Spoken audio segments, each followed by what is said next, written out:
এখনো পর্যন্ত আমি আলমারিটা গুছিয়ে উঠতে পারিনি। অনেকগুলো কাপড় জমেছিল, আর যেহেতু কালকে একটু বাড়িতে অনুষ্ঠানও ছিল, তো তাই আর কি বিছানা চাদর টাদর সব উঠিয়ে কেচেছি, বালিশের কভার টভার কেচে ধুয়ে অর্ধেকের বেশি আমি ভিজে গেছি।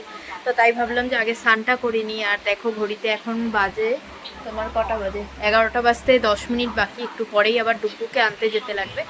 দেখো মা ছিল না, মা গেছিল বাইরে, এই যে আসলো। আমরা তো আমাদের জন্য চা বানিয়েছিলাম, তো তাই মা একটু তো আসলো। তো গরম যেহেতু পুরো রোদ বাইরে, তো সকালেও সেরকম কিছু খাইনি। তো এখন যে চা বানিয়ে দিব, টোস্ট আছে, টোস্ট দিয়ে চা দেবো, তারপর সকালের খাবার খাবে। এখন যাচ্ছি ডুকুকে স্কুল থেকে আনতে।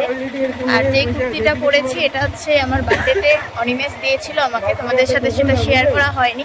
দেখো ডুকুর আজকে রেজাল্ট দিয়েছে, প্রথমে ইউনিট টেস্ট হয়েছিল, তারপরে রেজাল্টটা আজকে দিল। তো তোমাদের সাথে বাড়িতে গিয়ে শেয়ার। আরে এই যে ডুকু বসে পড়েছে।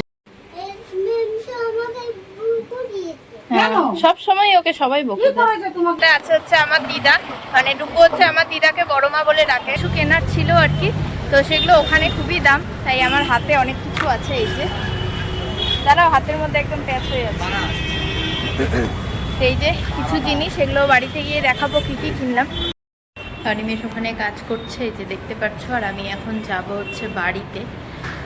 তো মাকে বললাম একটু ভাত টাত খাইয়ে দিতে ডুকুকে। আর স্কুল থেকে ডাইরেক্ট ওখানে গেছে দিদুন বাড়িতে।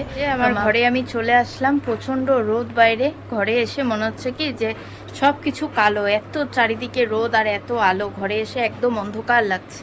তো চলো আজকে ব্লগটা, চোখ মুখ দেখে তো বুঝতেই পারছো কিরমই লাগছে। তো আজকে ব্লগটা আমি এখানেই শেষ করব। এখন মুখ হাত পা ধুবো, ফ্রেশ হবো, তারপরে দুপুরের খাবার খাবো। তো চলো দেখা হচ্ছে নেক্সট ভিডিওতে। Bye bye.